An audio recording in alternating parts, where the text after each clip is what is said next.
Hi everybody, I'm the lead designer of the Maestros, James Corcoran. If you don't remember, the Maestros is a real-time strategy game where you can dynamically transform your strategy on the fly. So, and we are also built in UDK for release on the PC. Last time you saw us was Fall Demo Day. We showed you a commander, a full race, and a map. We've added a bunch more content. We've made changes based on the feedback that we received Demo Day. We also held a few friends and families playtests over winter break where we got more valuable feedback. And I have Drew here to talk about the changes we've made. I'm Drew, I'm the lead engineer and the team lead on Maestros. So we'll have Min just jump right into it. Like James said, we had playtests with friends and family over Christmas break. We had over 50 people play the game. We were playing across the country and really doing what we originally set out to do with this game, which was make a game that we can distribute, play with our friends, just like every other game that we play in this genre today. So some of the features that we've added and prioritized were a result of those playtests and what we learned from them. So for instance, we now have persistent player accounts in the game, so Min will log in. And let's start up the tutorial, which we got a lot of feedback from on Demo Day, which we've changed quite a bit as well. You'll see some new indicators and a lot of things that just... Do you have sound? We also have voiceovers when we have sound. Most of the voiceovers are for game events and things like that, and you'll see if we get sound later when we're playing a match, but they'll also help guide the player through the tutorial. Alright, so here we go. Cool. So there's a lot of new content in the level, and we'll just walk through it a little bit to see. We've put a lot of TLC into the visuals on the map, and we've added some depth to it to really make it look nice. We've reused a lot of the assets that you saw on Demo Day 1 for this because we've actually updated a lot of our other maps, used new things, and another new phase you'll see in here are the Slenders. So the Slenders are a new ranged neutral monster that add just a little bit of spice to farming in the game and building up your army. And then the last thing that you'll see of these really subtle changes is when we spawn new units, there's a little particle effect that comes out. We really had to make new players understand this mechanic instantly of destroying a neutral monster will build up your army. It's very simple, but drawing that connection immediately makes it so that people don't have to ask the question at all. So with that, we have the tooltip system we've changed up a little bit so that each transform point will tell you what unit it's going to yield. And it gives a little bit of data on the unit as well and how you can transform at it. Alright, so without belaboring this too much, let's jump into our other map and look at some of the updates there. So Min's going to jump into a game by himself, and we're just going to walk around this Sacred Arena, which is our update to the Sky Islands map that we used to have. I'll get into this Commander Select screen later as we jump into a real match, but so the Sky Islands we saw at Demo Day looked a lot like the tutorial we just saw, but we've been striving to create more consistent biomes for our levels and keeping these cool dark colors. You see new rocks and different paths and things that really make it feel like one consistent place that you're walking through, even though this is a half-infested island. At least each half really shows off what it is, and it... going a little crazy with the camera. What it is and how the player can move around it. It's a little bit more clear what is action and what are points of interest on the map. So let's farm up to 20. Oh, he's already got it. And let's go take a look at the Brute, or the Dread Beast, which is gone through a little visual rework. I don't know if you remember what he looked like at Demo Day 1, but he's a little bit different now. You may see that model from Demo Day 1 come up in the future as we introduce the second race, but this is what we really conceived of the Dread Beast as. So we've changed the objective a little bit, and let's see if Min kills him here. This Dread Beast will actually become a part of your team, and you'll be able to walk around and use him to defeat the other opponents. He's incredibly strong, and The other objective we have will be moved into a different type of map objective, which will be a shrine, and that will... Your team has tamed the Dreadbeats. And we have voiceovers, as I mentioned before. I'm glad you could hear them now. But the other objective we had previously was moved to the shrine, which we'll have in for Demo Day 2 and for next week, actually. So, let's jump into a real match.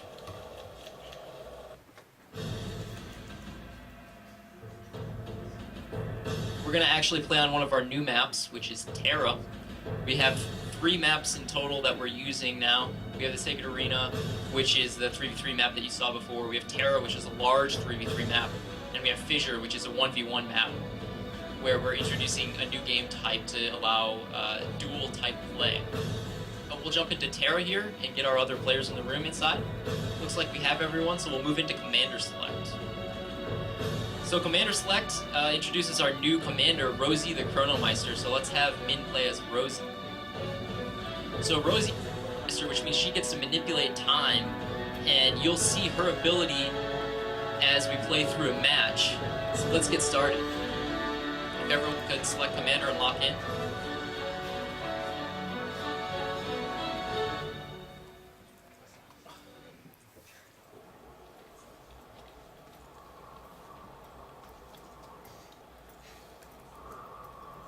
Someone's got a slow computer. Loading.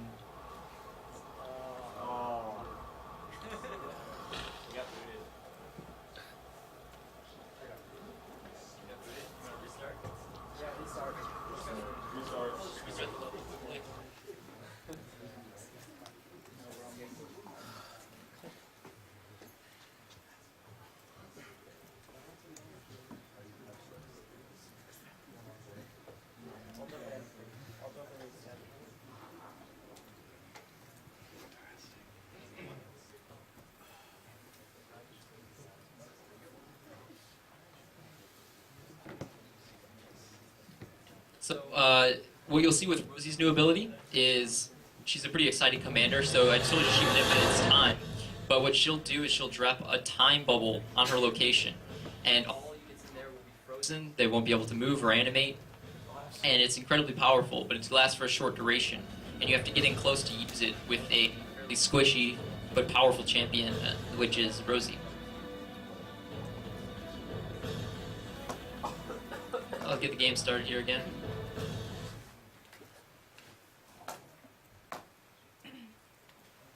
If everyone could join up.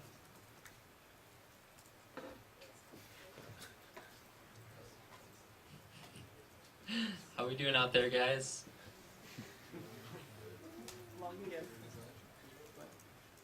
Alright, we'll just start like this. Yeah, you'll notice the chat was one of the things that we introduced as a result of our playtests online, where we were really trying to encourage people to play or jump into voice over IP, but without any consistent way to communicate with people. It's hard to organize games. So this is a really useful feature for us.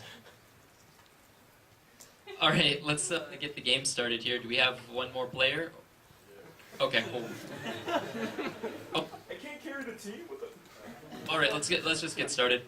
So I'll choose Rosie, and you'll get to see what Rosie's all about. If everyone could lock in. I'm going to hand it right off to Graham and Calvin to talk about the match. Hey everybody, hopefully we get started okay here. Yeah, looks like it's working out fine. So excited to bring you another game of the Maestros. I'm joined by one of our designers, Carl Drake.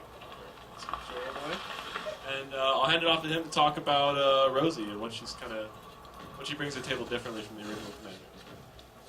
Yeah, so Rosie is our new commander, and commander that was not only ranged to have some contrast with our previously melee commander, but also have an ability that was really, really effective in battle. So, whereas the previous commander has the scan ability so that he can see across the map, try and find enemy armies so that he can set up attacks on them with his teammates, this commander has, as Drew mentioned, the chrono block ability where she can stun all enemies around her. Now she is much squishier, she's much more easily killed, so you have to be a bit more careful with her, but she is also ranged, so that she doesn't necessarily have to be right in the middle of battle.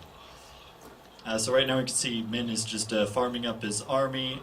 Pretty soon he'll probably be transforming these units into more powerful units, because doughboys in and of themselves can really only just attack something. They don't have any more powerful abilities.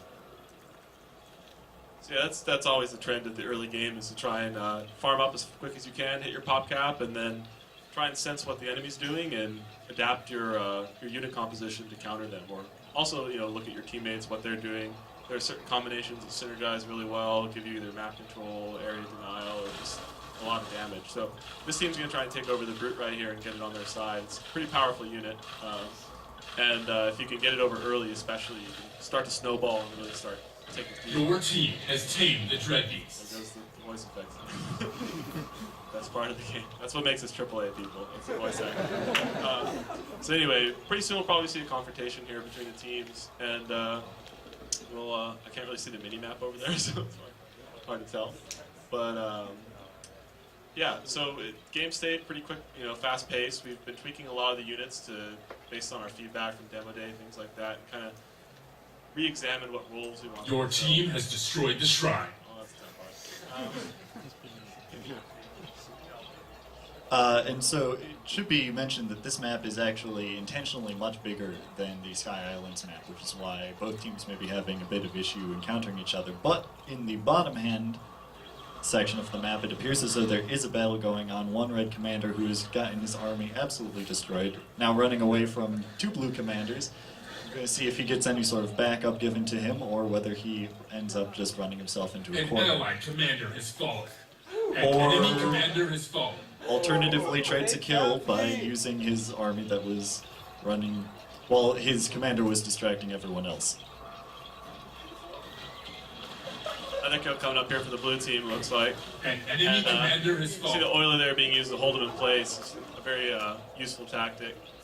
And so now the red team's kind of on the back foot. They want to really try and use the size of the map to buy time to farm and get up some more complex units so they can hopefully counter what's going on.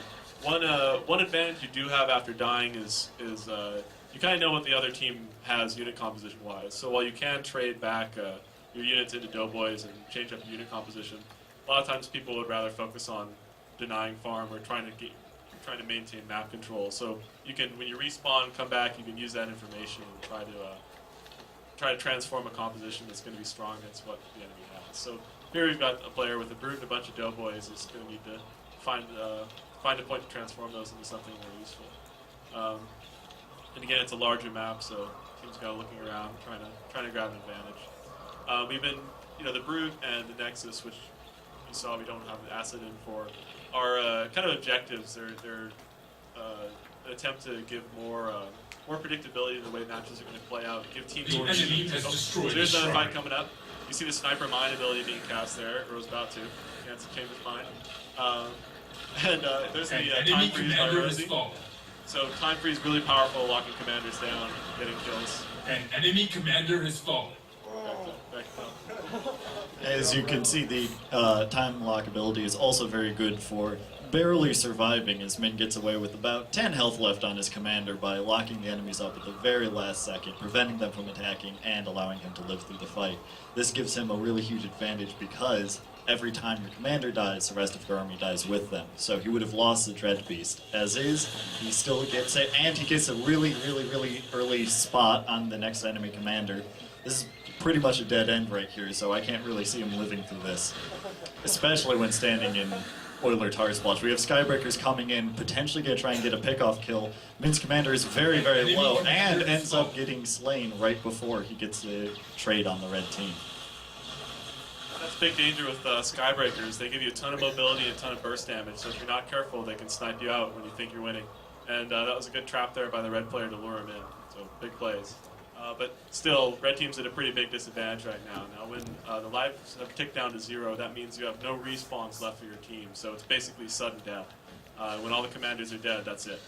So we're also exploring other game modes, but this is our kind of classic kill all enemy commanders game mode. Yeah, so again, red team's going to be trying to Your farm up. team has destroyed And, the shrine. Yeah, so again, since Min died right there, his commander died, his army dies with him, so now he has to go into this period of farming and trying to get his army back. This is a period where your enemy knows that you're a little bit weakened, they're going to be more on the hunt for you. So here we see Red Commander trying to go in, but he hasn't transformed any of his units and actually gets a ton of his doughboys dropped right there by having a couple sniper mines land directly on their head. The sniper mines do area of effect damage, so they're very, very effective against the army of doughboys strategy where you just have 20 doughboys and run in and right-click somebody. Able to take out a lot of doughboys. Now he's got a huge advantage, and he's probably just going to chase this Red Commander down, see if he can get his teammate to pincer him off, or just eventually corner him and pick him to death with these An auto enemy attacks. commander has fallen. Your team has tamed the Dread Beast. So another brute capture there, or Dread Beast capture. So yeah, a lot of abilities focus around mobility denial and map control, and just kind of shutting down your enemy's options. So working An together with your allied teammates, commander keeping has an eye on fallen. the mini-map, and cutting people off is really important. Because if you can race in front and get that Oiler tar splotch down, that makes a difference between your friend's Skybreakers hitting or not, or him being able to get those mines off, or whatever abilities you're trying to combo together to deal as much damage as you can, and take out the enemy army. So what's going on now is the blue team's trying to hunt down the last red commander. He's probably furiously trying to farm up an army so he can make a last-ditch attempt to snipe all these blue commanders and stay in the game. Another option you would have available is to try and take the shrine.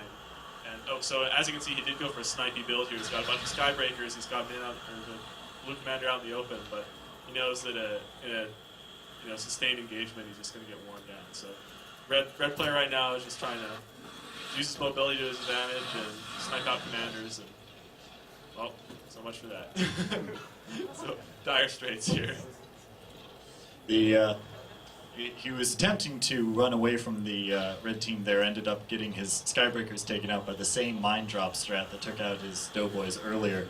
And you can see the Skybreakers were actually starting their takeoff animation, so he was trying to turn around and jump Min's commander since Min sent his entire army after him but left his commander all alone. Skybreaker's ability is to jump all the way across the map, do damage when you land, so had he successfully jumped all of them away, he probably would be able to get a kill on Min. Smart strategy. Yep. Yep, and that's the game. Thank you very much for watching us cast.